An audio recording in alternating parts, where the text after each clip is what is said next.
En 2016, le train de Mombasa à Nairobi mettait 24 heures complètes pour faire le trajet. Des rails cassés, des locomotives vieillissantes, une voie ferrée construite par les colonisateurs britanniques en 1901, c'était encore ce que le Kenya avait de mieux. 3 ans plus tard, ce même trajet ne prenait plus que 4 heures et demie, non pas parce que le Kenya avait réparé l'ancienne voie, mais parce que la Chine en avait construite une toute nouvelle. 472 km de rails modernes traversant la savane, franchissant des parcs nationaux, entièrement conçus et réalisés en seulement 30 mois. Comment la Chine a-t-elle pu construire cela aussi rapidement? À quoi le Kenya a-t-il réellement consenti? Et pourquoi, moins d'une décennie plus tard, le pays a-t-il du mal à rembourser? Pour comprendre pourquoi le Kenya avait besoin de ce chemin de fer, il faut remonter plus de 100 ans en arrière. La voie ferrée d'origine entre Mombasa et Nairobi a été construite par les Britanniques en 1901. Ils l'appelaient la Lunatic Line, un surnom né au Parlement britannique, où les critiques se moquèrent du projet en le qualifiant de gaspillage d'argent insensé. Construire une voie ferrée à travers la brousse africaine sans garantie de rentabilité, c'était de la pure folie, disait-il. Et le coût humain était stupéfiant. Environ 2500 ouvriers sont morts pendant la construction, principalement des travailleurs indiens sous contrat, victimes de maladies, d'accidents et, de façon célèbre, d'une paire de lions mangeurs d'hommes près de la rivière Tsavo. Mais voilà, ce chemin de fer vieux de 120 ans était encore l'épine dorsale de l'économie kenyane au début des années 2010. Les trains avançaient à peine à 30 ou 50 km par heure. Les voies étaient en ruine, le matériel tombait constamment en panne. En 2016, le trajet de Nairobi à Mombasa prenait 24 heures complètes. Pendant ce temps, Mombasa est le plus grand port d'Afrique de l'Est. Chaque année, des millions de tonnes de marchandises y transitent, destinées non seulement au Kenya, mais aussi à l'Ouganda, au Rwanda, au Soudan du Sud et au-delà. Et tout ce fret était bloqué dans un goulot d'étranglement, une ancienne ligne de chemin de fer peu fiable construite à l'époque victorienne. Le Kenya avait besoin de quelque chose de nouveau, de quelque chose d'audacieux, capable de transporter 22 millions de tonnes de marchandises par an et de réellement connecter l'Afrique de l'Est au XXIe siècle. C'est là que la Chine entre en scène. En 2014, le Kenya a signé l'un des plus grands accords d'infrastructure de son histoire. Le coût, quelque part entre 3,6 et 3,8 milliards, en faisait le plus grand projet d'infrastructure jamais réalisé au Kenya depuis l'indépendance.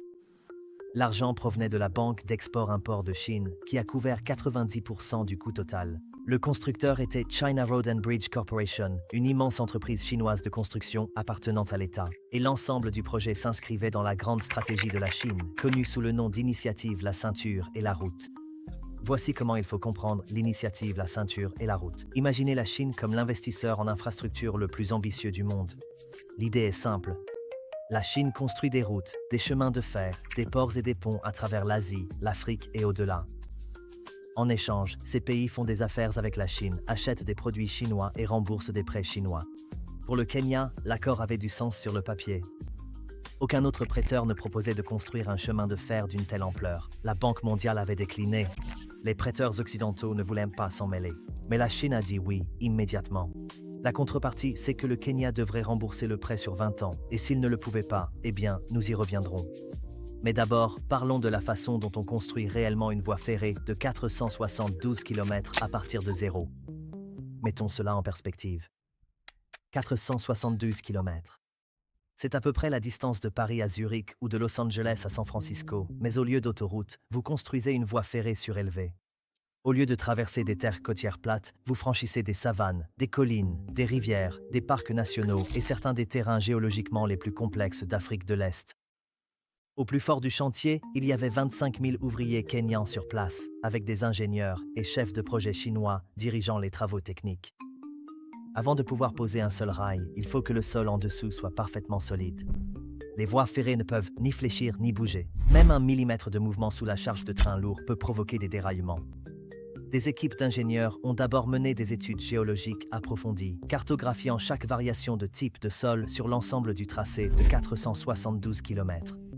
Ils ont trouvé de tout, de l'argile dense à la cendre volcanique meuble, en passant par la latérite friable, ce sol rouge riche en fer que l'on voit partout en Afrique de l'Est.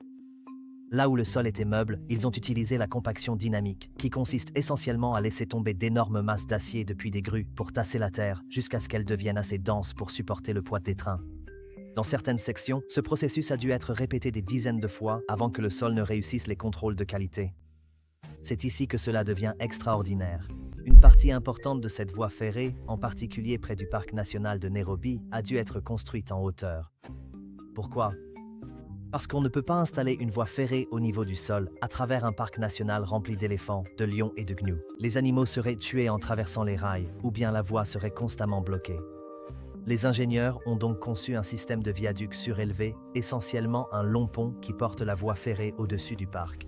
Un pont surélevé de 6 à 7 km longe la limite sud du parc, à une hauteur moyenne de 18 mètres, suffisamment haut pour que les girafes passent en dessous. Les troupeaux d'éléphants traversent librement en dessous. Le train passe au-dessus sans perturber l'écosystème. La construction de ces sections surélevées a nécessité des milliers de piliers en béton préfabriqués, chacun étant foré individuellement dans la roche-mère. Des poutres en béton, dont certaines pèsent des centaines de tonnes, ont été fabriquées hors site et installées à l'aide de grues spécialisées. C'est la même technologie utilisée pour construire les voies rapides surélevées dans les villes chinoises, désormais déployées au cœur de la brousse africaine.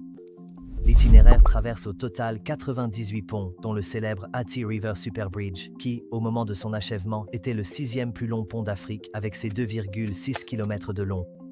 Les traversées du Tsavo ont nécessité des fondations profondes, forées loin dans le lit de la rivière. Les ingénieurs ont dû tenir compte des inondations saisonnières lors des fortes pluies. Le Tsavo peut monter de plusieurs mètres en quelques heures. Chaque structure devait permettre à cette eau de passer librement sans toucher la voie ferrée au-dessus. Les rails ont été fabriqués en Chine et expédiés à Mombasa par voie maritime, des centaines de milliers de tonnes d'acier traversant l'océan Indien. Chaque section de rail a été transportée à l'intérieur des terres par camion, positionnée sur le lit préparé, puis soudée à l'aide du soudage aluminothermique, une réaction chimique contrôlée qui relie deux extrémités de rail pour former un joint parfaitement sans soudure. Pourquoi est-ce important ? Parce que chaque joint est un point faible potentiel. Le rail soudé en continu élimine les vibrations et l'usure qui détruisent les voies ferrées conventionnelles. Cela offre également aux passagers un trajet fluide et silencieux au lieu des chocs et des cliquetis des anciennes voies ferrées. Pour maintenir les rails en place, des traverses en béton précontraint ont été utilisées, chacune moulée selon des spécifications précises et espacée exactement de 60 cm. L'ensemble du système a ensuite été recouvert d'une couche de ballast en pierre concassée pour absorber les vibrations et drainer l'eau. Le 31 mai 2017, seulement 30 mois après le début des travaux et 18 mois avant la date prévue, le chemin de fer était achevé. Le train a été baptisé le Madaraka Express. Le 1er juin, jour férié national du Kenya marquant l'autonomie, des passagers payants sont montés à bord pour la toute première fois. Les gens ont fait la queue pendant des heures. Certains n'étaient jamais montés dans un train moderne de leur vie. La différence était saisissante. Mombasa à Nairobi en 4h30, des wagons climatisés, le Wi-Fi, une voiture-restaurant, des sièges inclinables. Pour la première fois, les Kenyans ordinaires, et pas seulement les hommes d'affaires qui pouvaient se permettre de prendre l'avion, pouvaient voyager entre les deux villes dans le confort et à grande vitesse. Au cours des 17 premiers mois, le Madaraka Express a transporté plus de 2 millions de passagers. À la fin de l'année 2018, il faisait circuler 4 trains de passagers et 30 trains de marchandises chaque jour. Du côté du fret, les marchandises qui restaient auparavant bloquées dans les embouteillages pendant des jours pouvaient désormais atteindre Nairobi depuis le port de Mombasa en moins de 8 heures. Le président Kenyatta a qualifié cela de question de fierté nationale. Partout en Afrique, les dirigeants observèrent de près. Si la Chine pouvait construire cela au Kenya en moins de 3 ans, qu'est-ce qui était encore possible ? Mais prenons un peu de recul, car le chemin de fer Mombasa-Nairobi n'est pas seulement l'histoire d'une ligne de train, c'est un chapitre d'un plan bien plus vaste. Au milieu des années 2010, la Chine était devenue de loin le principal financier des infrastructures en Afrique. Entre 2000 et 2020, la Chine a financé pour plus de 150 milliards de dollars de projets d'infrastructures à travers le continent. Des chemins de fer en Éthiopie, des autoroutes en Angola, des ports à Djibouti, des barrages hydroélectriques de la Guinée à la Zambie. La stratégie est d'une élégance simple. La Chine construit ce dont les gouvernements africains ont besoin, mais ne peuvent pas se permettre. En échange, la Chine obtient l'accès au marché, aux matières premières et à une géographie stratégique. Pour le chemin de fer de Mombasa en particulier, l'enjeu est encore plus grand, une porte d'entrée vers tout l'intérieur de l'Afrique de l'Est. La vision initiale n'était pas seulement de relier Mombasa à Nairobi, mais de construire une voie ferrée traversant l'Ouganda jusqu'au Rwanda, se connectant au Soudan du Sud et au-delà, un corridor transafricain reliant l'océan Indien au cœur du continent. Mais c'est ici que l'histoire devient inconfortable, et il vaut la peine de rester avec ce malaise. En 2022, le Kenya avait déjà fait défaut sur ses remboursements auprès de la Banque Exim de Chine. Des avis de retard ont été émis. des amendes ont été infligées.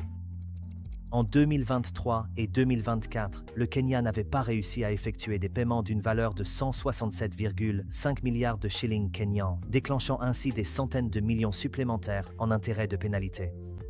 Certains économistes appellent cela la diplomatie du piège de la dette, l'idée que la Chine prête plus que ce que les pays peuvent raisonnablement rembourser, puis obtient des concessions stratégiques lorsqu'ils ne peuvent pas payer. L'exemple le plus cité est celui du port de Hambantota, au Sri Lanka, cédé à une entreprise d'État chinoise dans le cadre d'un bail de 99 ans après que Colombo ait épuisé toutes ses options. D'autres s'y opposent fermement. Des chercheurs de Johns Hopkins et d'autres institutions soutiennent que l'idée du piège de la dette est trop simpliste, que les gouvernements africains ont signé ces accords en toute connaissance de cause, préférant souvent le financement chinois précisément parce qu'il n'était pas assorti des conditions politiques liées aux prêts occidentaux. Mais il y a un fait difficile à contester. La Cour d'appel du Kenya a jugé que le contrat initial avait été attribué illégalement à China Road and Bridge Corporation, sans appel d'offres public concurrentiel. Les conditions complètes du contrat n'ont jamais été rendues publiques. Les citoyens kenyans ne savent toujours pas exactement ce qui a été convenu en leur nom. Le chemin de fer fonctionne, les trains roulent, l'ingénierie est réelle, mais la dette l'est aussi, tout comme la question de savoir à qui profite réellement cette infrastructure. Le Madaraka Express continue de circuler. Chaque jour, des milliers de Kenyans montent à bord de ce train, les marchandises circulent, le port se développe et la Chine continue de construire. Plus de 40 pays africains ont signé des accords dans le cadre des nouvelles routes de la soie. Un port exploité par la Chine à Djibouti se trouve à 12 km de la seule base militaire américaine en Afrique. Et la prolongation de cette même voie ferrée, s'étendant vers l'ouest à travers l'Ouganda jusqu'au Rwanda, a été officiellement relancée en 2024, le Kenya et l'Ouganda s'engageant conjointement à achever le corridor. La route de fer s'allonge. Voici la question à laquelle personne n'a encore répondu. Lorsque la Chine construit les infrastructures de l'Afrique, qui l'Afrique devient-elle réellement ? Un continent enfin connecté, selon ses propres termes, ou un continent qui a échangé une forme de dépendance contre une autre ?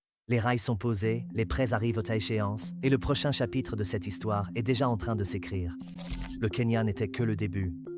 La Chine a ensuite pris un pays sans littoral, sans accès à la mer, complètement entouré de terre, et a dépensé 6 milliards pour y construire une voie ferrée de part en part. Même stratégie, des montagnes encore plus hautes et encore plus de dettes. C'est la prochaine vidéo. Elle est juste là.